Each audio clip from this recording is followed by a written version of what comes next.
Hi, today I'm running the Sony Xperia 5 Mark IV and I'll show you how to link or unlink Google Assistant from power button on this device.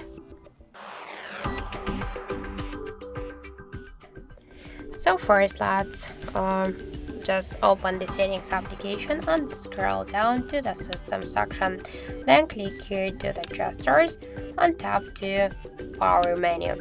Now just to press and hold the power key to use the Google Assistant, we should click only once on the switcher, and now we can see tap to OK that the Google Assistant successfully activated. If you want to turn it off just by the same way, click here on this switcher, and now we'll use the power off menu.